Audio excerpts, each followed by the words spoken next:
In this video, we will talk about the upgrade we have made in addition to our equipment.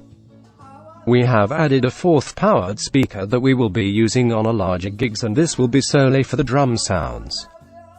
The speakers are made by Blast King and the model is PL812K1. Adding this to our setup would enhance the sound of the drum and provide the punch that I feel needed to get that feel of a live drummer.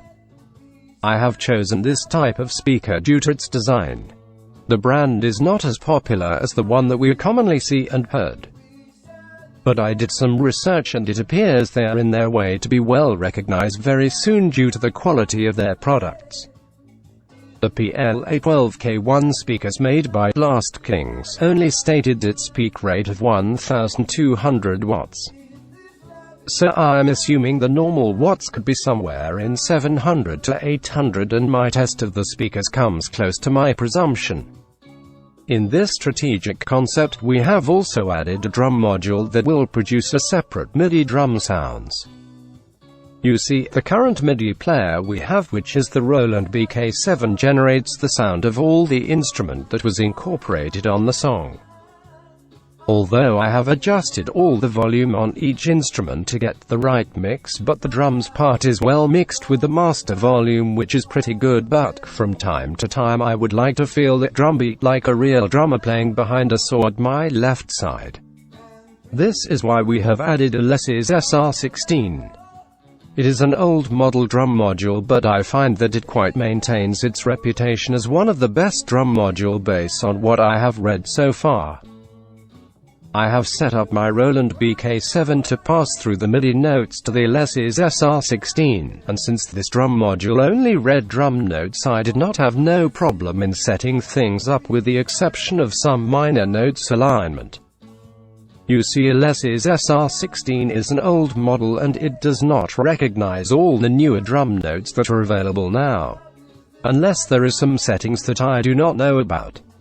Anyway, the drum module audio output goes to the dedicated drum-powered speaker, which is the Blast King PL812K1, and position this speaker at my left side while the bass speaker is located at the right side. In that way, the low frequencies will be produced in both sides of the bandstand, which will result in more balanced distribution of our sound. Talking about the upgrade now. I have purchased a new mixer called Zoom LiveTrack L8 to replace our PV mixer. As I mentioned on my first video that we have the PV mixer for about 20 years now and still doing its thing with no problem at all, but the reason I have upgraded to Zoom L8 mixer is because of some capabilities that I don't have on the PV mixer. We have been wanting to record our live music gigs so we can use the recording for various reasons such as promotions, video uploads, and to identify parts that needed to be modified or improve. I have seen several mixer with recording capability like the QSC digital mixer, but they are more expensive as they do have more capabilities and functions. But the Zoom L8 is good enough for us, as you know. There are pros and cons of any music equipment that you may buy, and the way I see it is that you cannot have all the pros in one system. Now, by using the Zoom L8 we can plug our instrument directly to the mixer and just set the record function, and we can go on and play our music, and we will have the recorded live performance stored on SD card to listen at later time. Another thing that I do like about this mixer is that I can have a set of mixes including effects stored in the system, and it can be recalled when needed.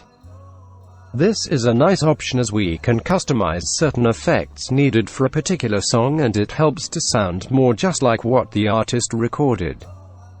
I would like to talk more about the Zoom LiveTrack L8 on another video, as there are a lot of interesting things that I can share with you. Until then. Oh, by the way, if you have not subscribed to my channel, kindly click on the subscribe button. Thank you.